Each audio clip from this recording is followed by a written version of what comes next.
Энэ жилийн хувьд эрүүл мэндийн даатгалын ерөнхий газартай 56 ашаан сувидлын газар гэрээ байгуулж хөнгөлөлтөө үнээр иргэдэд үйлчилгээ үзүүлнэ. Ингэхдээ иргэн нэг удаа үйлчлүүлэхэд нийт төлбөрөөсөө 110 мянган төгрөгийг хөнгөлүүлэх боломжтой юм байна.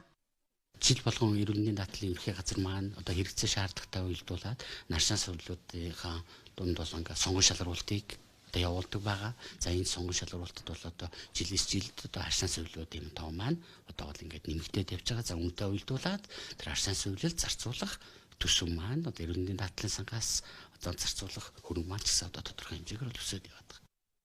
Нэг ашаан сувлын газраар л жишээ авахад нийт үйлчлүүлэгчдийн 90% нь эрүүл мэндийн даатгалаар хөнгөлөлтөө үйлчлүүлдэг байна. Сэргээн засаг эмчилгээ хийлгэж байгаа нийт иргэдийн 60-аас дээш хувь нь ахмад настай байдаг. Гэхдээ иргэдийн дунд зөвхөн ахмадууд л ашаан сувлд амардаг гэж ойлгодогч эрүүл мэндийн даатгалд төлөвлөл бол энэ хөнгөлөлтөнд хамрагдах боломжтой байдаг байна.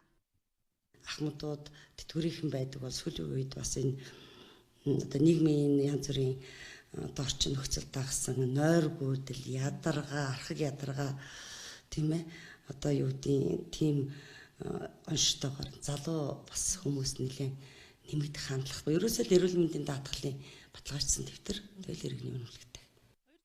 Эрүүл мэндийн даатгалын сангаас үзүүлдэг өөр нэг үйлчилгээ бол даатгуулагчдад олгох зайлшгүй шаардлагатай эмийн үнийн хөнгөлөлт. Энэ жил гэхэд 33.9 тэрбум төгрөгийг энэ ажилд төлөвлөсөн байна. 1-р сарын 15-наас хэрэгжиж байгаа шинжилсэн жагсаалтаар өргөн хэрэглээний жортой нөхцлөөр олгогддог 17 нэрийн эмийг нэмж цаашид зах зээлд нийлүүлэгдэхгүй буюу олгох нөхцөл нь өөрчлөгдсөн 29 эмийг жагсаалтаас хасжээ. Насан туршидтын бол 630 гаруй нэр төрлийн ерөнхий нэршлэр бол 170 нэр төрлийн эмийг 50-20-с 80% хөнгөлөлтөд олгож байгаа. За хүүхдийн эм гэхэд бол 59 нэр төрлийн эмийг ерөнхий нэршлэрээ худалдааны нэрээр 170 нэр төрлийн эмд бол бас хөнгөлөлт олгож байгаа. Энэ нь бол 50-с 80% хөнгөлөлтийг олгоод байгаа.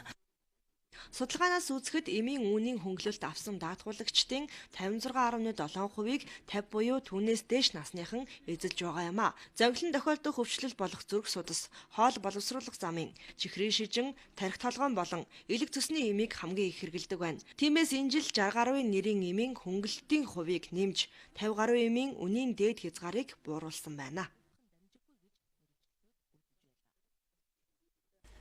Эрхэм үзэгчдээ цаг